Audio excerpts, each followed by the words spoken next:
Hey, it's Oskar here and welcome to part 1 of how to use a slant board. And in part 1 we're going to discuss how to use a slant board for squats. So there are mainly two reasons why you want to use slant boards for your squats. And the first one is that when performing any type of squat, mobility is a big necessity. So the main areas is going to be the hamstrings, hips and ankles, and especially ankles. So that's where a slant board can come in useful for you, because when standing on a slant board you require way less ankle mobility. So the slant board can be very forgiving when it comes to tight ankles, and with a slant board, like I said, you require less mobility, which also makes it easier for you to stay more upright when you squat. And because you're able to stay more upright, you're going to be able to target the quads a lot more. And this can be particularly beneficial for someone who has very long femurs. So usually people with very long femurs, when they do any type of squat, they're forced to bend forward from the hips a little bit more, and therefore the glutes and hamstrings are taking over a little bit more. But if you perform on a slant board, it's going to be a lot easier for you to stay nice and upright. And because you're able to stay more upright, the hamstrings and glutes are going to be less loaded, and therefore the quads are taking over more of the load. So for that reason, slant boards is a great tool to actually target your quads a lot more, and especially for somebody who has a hard time targeting the quads. So if that's you or someone you know, then a slant board might be a very effective solution for you. So I'm going to share with you a few squats that you can perform on a slant board, and the first one being the very basic cyclist squats. So this can be very effective even just performed in a bodyweight training fashion, especially if you do it more towards the end of a lower body training session.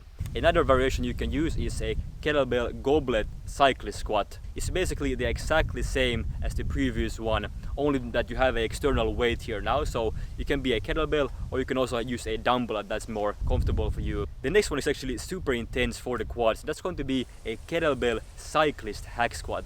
So here you're going to be having a very light kettlebell behind your back with your arms straight. And if you want to see a more detailed video on kettlebell cyclist hack squats, then I will leave a link in the description box where you can have a look at the more detailed video on this. For this exercise I just mentioned to you here now, if you feel some knee pain, then there's a few things you can do.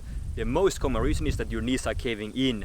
So if that's the case, simply push your knees outside. So keep pushing the knees out at all times, at the top, at the bottom, on the way up, on the way down. Always keep pushing the knees out. Another thing, if that doesn't help, you still have knee pain, what you might want to do is, if you have a adjustable slant board, you can simply go ahead and reduce the angle of the slant board. So instead of being as upright as this one, you will simply reduce it so it's more parallel to the ground. The next one is actually not a squat in itself, but still a very useful exercise that you can perform with a slant board, and that's going to be a Poliquin Step-Up. So for this, you need to place your slant board on an elevated surface, so it's going to be even higher up from the ground. And this one is really good at developing the VMO, so that's the vastus medialis oblique muscle, to be very fancy here. And that's the muscle you can find just above the knee, and it plays a very important role when it comes to knee stability. And this also has a very limited range of motion, so a very small range of motion here, and that's why it's best to perform for high repetitions. So anywhere from 15 to 20 repetitions is a good repetition range for Poliquin Step-Ups. So the last squat variation we have here is a cyclist pistol squat. Now, when doing pistol squats, mobility is even a bigger factor than in normal squats, especially in the ankles. So here, performing pistol squats on a slant board will actually help you out a lot if you struggle with mobility. It's going to be very forgiving for your tightness here. But something I noticed is that performing pistol squats on a slant board is actually strength-wise more demanding than performing normal pistol squats. For the majority of people, I'll probably recommend that going with a slightly less steep angle is going to be the safest way. So this one here is actually very steep for a pistol squat. It's still doable, but I will probably recommend for somebody having a slightly smaller angle and degree here. If you want to learn more about how a slant board can improve your squats and your mobility in general, then make sure you go and check out part 2 of this series to find out how you can make the most use out of your slant board. And that is all to share with you this time, guys. I really hope it was helpful for you, and if it was, then please go ahead and leave this video a like. It's highly appreciated.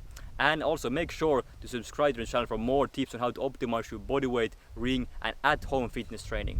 Thank you guys so much for watching, and I will see you in the next video. Bye bye.